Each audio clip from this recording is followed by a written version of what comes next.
So in Sweden, there's a word for a person who's really into arms. It's called like a wardic, if you translate it. So they asked me, what is the opposite of wardic? And then I said, like, yeah, if you translate it correctly and just straight, it's peace pussy. So when they asked me that, I knew that if I say it, it will be used and I will probably be called that. So therefore, I'm going to claim it. So I claimed it. And therefore, the title of the book is, for me, it's a really positive word.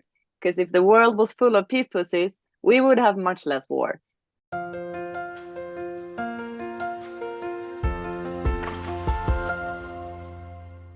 Hello, everybody. This is Pascal from Neutrality Studies, and today I'm talking to Agnes Hellström, who is a Swedish writer and peace activist. She served between 2016 and 2022 as the chairperson of the Swedish Peace and Arbitration Society, the world's oldest peace organization, founded in 1883. In that position, she spoke out forcefully against sending weapons to Ukraine when the war broke out last year, remaining firmly pacifist. This position earned her a lot, and I mean a lot, of criticism in Swedish media. To digest all of these experiences and reflect on the state of the peace movement, Agnes wrote a book with the provocative title 𝗟𝗘𝗧'𝗦, or Peace Pussy in English. The book is available at the moment only in Swedish, but you'll find a short abstract written by Agnes herself on our homepage, neutralitystudies.com. And of course, we'll discuss the book and her experiences right now. Agnes, thank you so much for coming online. Thank you for inviting me. Agnes, you obviously had a lot on your plate. You write in the abstract that you wrote for neutralitystudies.com that that in these months after the warfare in Ukraine became exponentially worse from what it was before in 2022, that it was the start of the toughest sprint of your life, both personally and professionally. So trying to nuance and broaden the perspectives on security issues, you were accused of being a traitor who ran Putin's errands, right? With a husband from Ukraine and a Ukrainian refugee family moving in, however, the madness of this war really kept you awake at night. Could you expand on that and tell us what this was like for you personally? Yeah, as you said, it was a really intense period, and I had been the chair of 𝗟𝗧𝗏, as we call our organization, for almost 6 years. So it was supposed to be my last 5 months on the job, and I was gonna, try to prepare for the next person to continue my work. But instead, the invasion happened, the Russian invasion of Ukraine, and as my organizations have always been anti-militaristic and also against the Swedish arms trade. So when the decision in the Swedish parliament was going to be made about sending arms, 𝗟𝗏 was saying no to that, or suggesting no, as instead for Sweden to take another part of the war, trying to be a strong voice for diplomacy and for not an escalation to happen. But the decision was made, and everyone more or less in the whole society, or at least in the political sphere, was for it. So we were more or less the only voice trying to nuance it, like saying there are international laws saying we should never forget that arms can worsen the situation, and we shouldn't make that happen. We should do our best to make sure that these arms don't make the situation worse for the Ukrainians. And that created a lot of hatred, I would say, just being trying to nuance the debate. And very short after that, or more or less at the same time, really hard pressure started on Sweden applying for a NATO membership. And as 𝗟𝗏 was against this too, I was at the end more or less the only voice argumenting for doing it more slowly, not forgetting about the analysis, looking into what authoritarian countries, as for example Turkey, could do, or also being aligned with these kind of countries, how that would affect Sweden. And as we all see now, Sweden has still not joined NATO because of Erdogan and Turkey's pressure on Sweden. But at the same time, then this spring, my partner, he was born and raised in Ukraine and moved to Sweden when he was 12. And through a friend of his, a family needed help and moved into our basement or our house 10 days into the war. So it was also a lot it was so much sadness and frustration, and also having the work I had, it was so sad to see that once again the efforts had failed to avoid a war, because we all know how incredibly difficult it is to make it stop, and how many people who being affected by it.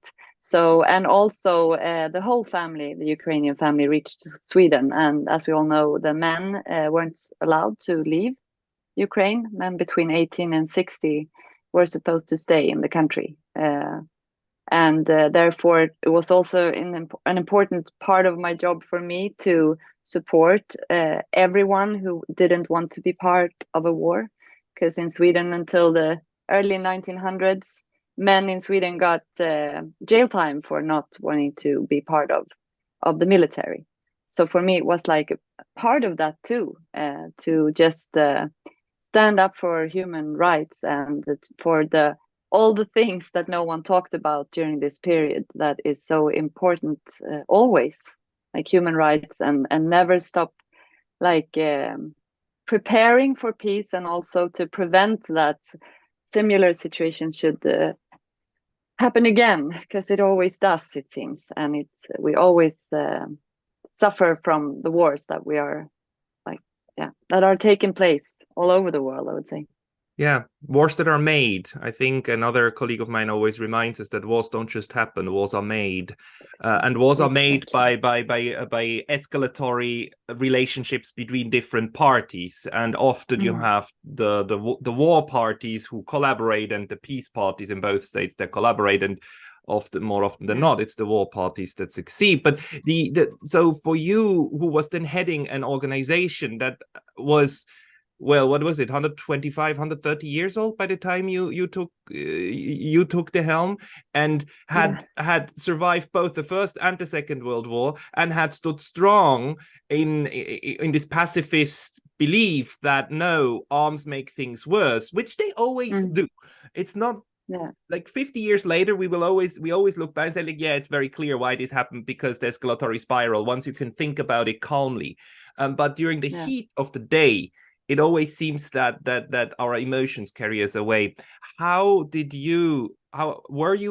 Was this knowledge of working for an old organization helping you to filter through all of this war propaganda that then started engulfing us? Or was it, on the contrary, even more difficult? Did you have members who said, like, we have to go, we have to send weapons?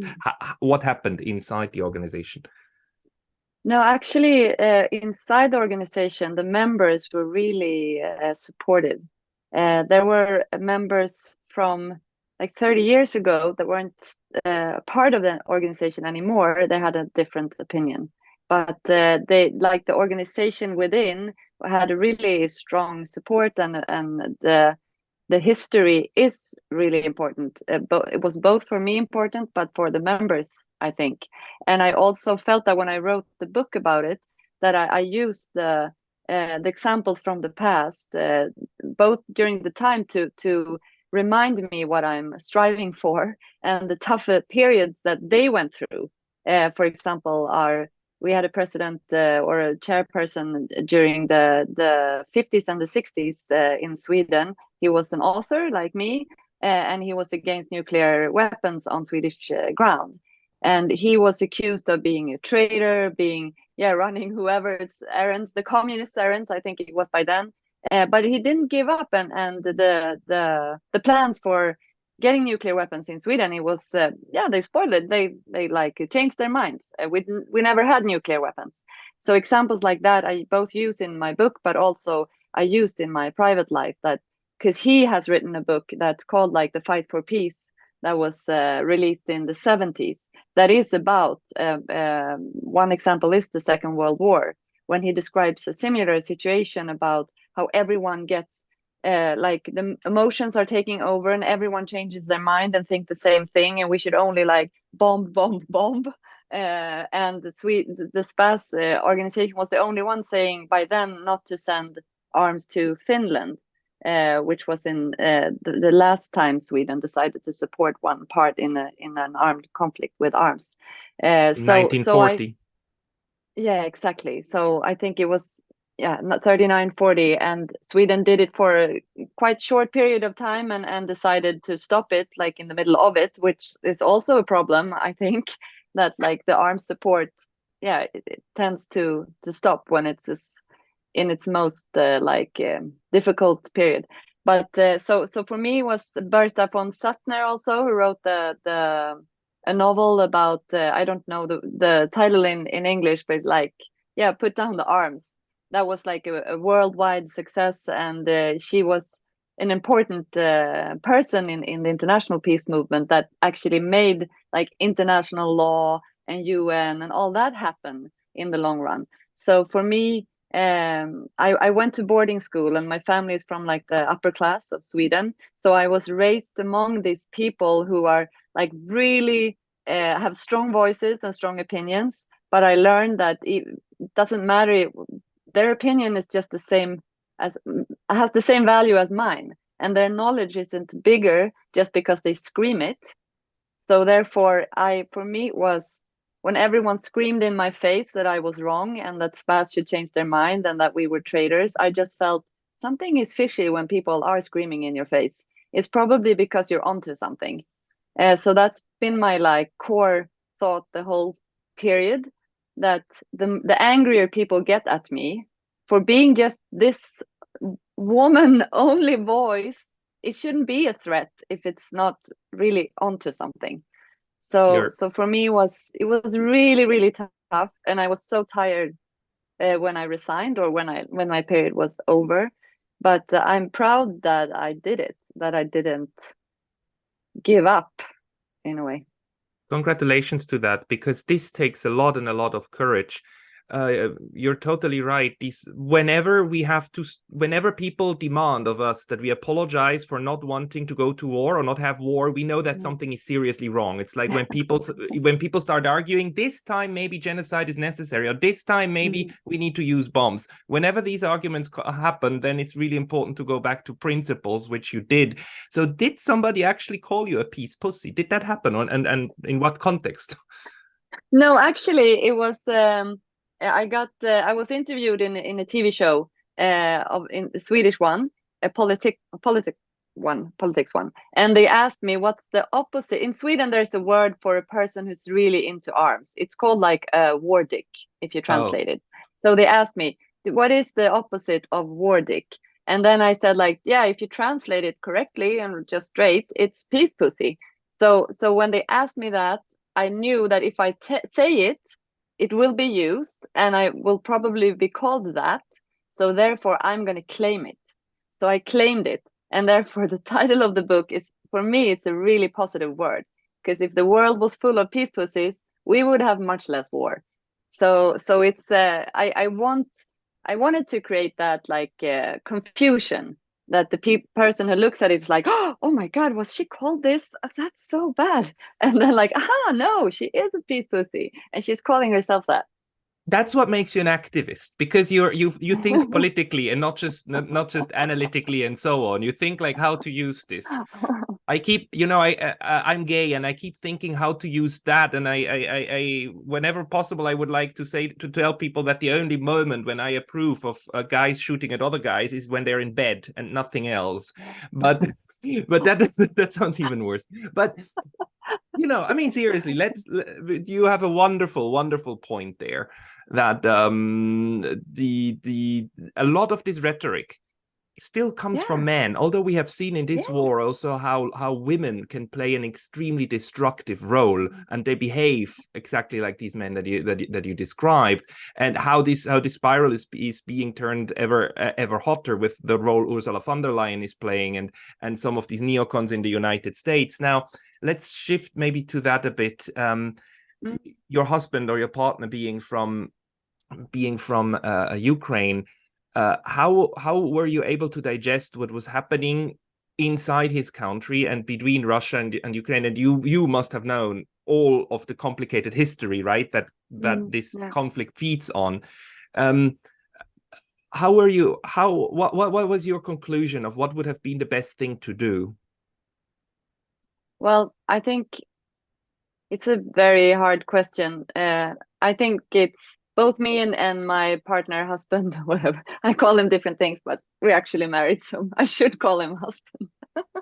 We're very like engaged in well, peace issues, but also in like masculinity norms. He has been chair of a Swedish organization that's part of like Men Engage, is the like international network of it. But like we could all see that how only in Sweden, like before the war broke out, it was the rhetorics was really like alarmistic and like war is coming, when is war coming, like how you talk about the conflict, that the people talking, for example, the intents that Macron did, for example, to talk to Putin was a bit like ridiculed, like oh, he's trying to talk to someone, that's not like being a real man, you should just threaten him with violence, is the only thing he listens to. That rhetoric, it was really strong in Sweden, it was really strong like within the NATO member countries, and the whole West world was talking like that. And for me, it's just like the worst way to treat an escalation, that it's a really humiliated guy in Russia feeling that I have to act. That's what most people would do when they get pushed like that. But like the book and my story is, it's very much focused on like the Swedish what happened in Sweden and what Sweden could have done and didn't do, in my opinion. So like what I always think that we should have invested so much more in the non-military like tools. If we did that a long time ago, when the Soviet Union was like what's it called? Collapsed. Collapsed. Yeah. Then we could have had a different world. So it's like that's what 𝗏𝗏's strength is, that we know what we need to do to prevent conflicts to get violent, but we never get those investments. Instead, in Sweden, the recent years has been like, yeah, let's push even more into the military. Now we have to strengthen our borders, and then we like well, the money to invest in the people to make them feel safe, like human security, is being decreased and decreased. And for me, it's like that's the preventive work we have to do all the time. And when a war breaks out like now, then we just skip all that and we move like decades back in time with equality, with everything. So the solution, we never really, before the war started, we talked a lot like they should really try to de-escalate and like in some way just make people chill, like Putin chill, so this doesn't have to happen. They should have all the meetings that's possible. They should not escalate. But when it happened, it was more like the worry of, yeah, my partner's best friend, he was in Kiev, and we didn't get hold of him. We still haven't gotten hold of him, so most probably he's dead. But that was like our focus the first weeks and even months, was being in touch with the people we knew in Ukraine and trying to support them the ways we could, either by like helping them coming to Sweden or just giving them information they needed or wherever. So that was our main priority at that moment.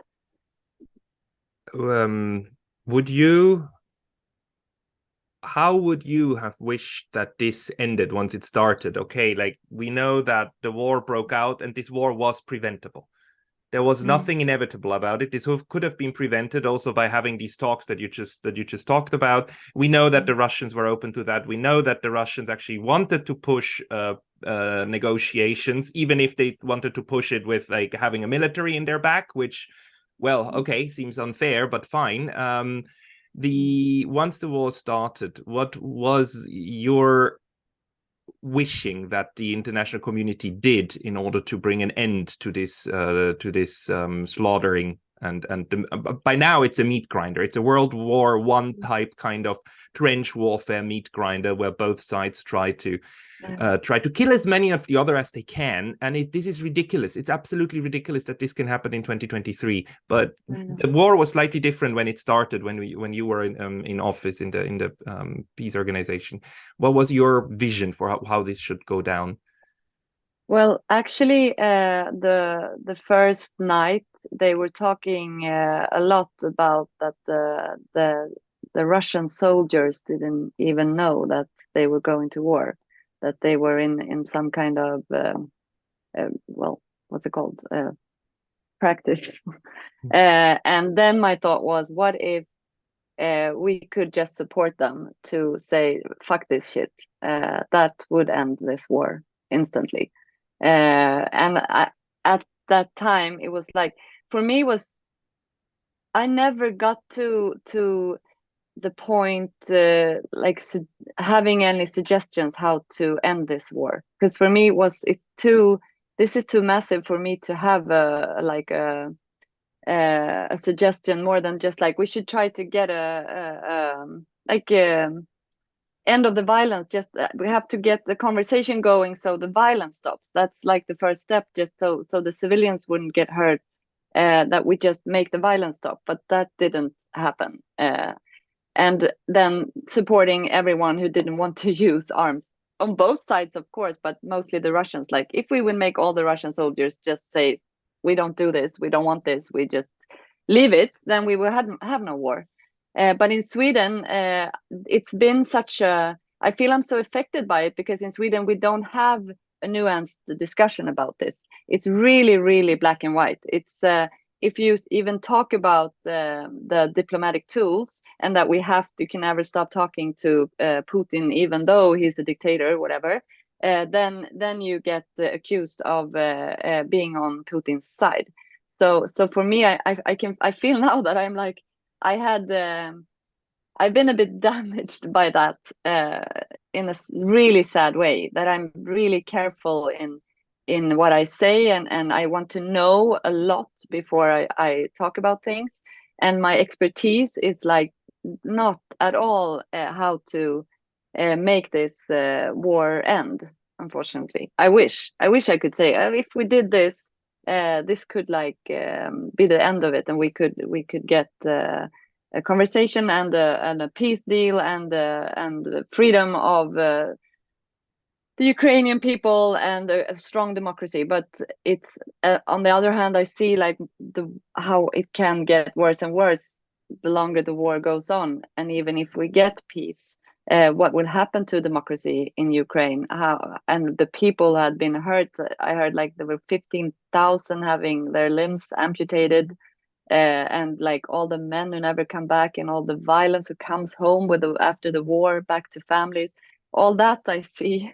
So I have no solutions. I have mostly fears, actually, at the moment. I've been really, really sad, and the recent weeks also with the situation in Israel and Palestine. I just feel like the violence must stop. I can't stand this anymore. It's how can we let this happen? Same here. Same here. Maybe a last question for this segment. How do you deal with it? So you personally, how do you deal with also now with Israel Palestine? I also emotionally, I can't bear seeing these pictures, and also knowing that this conflict is 75 years old and it's getting worse and worse, and the Palestinians kill Israelis and the Israelis kill 100 times more Palestinians, just as a matter of, as policy. And this violence feeds on each other, on utter hatred, and somehow these sides are not able to break through it, sometimes out of policy, sometimes out of group dynamics. Do you have a way to deal with it internally for you? Well, I lost my father when I was 5.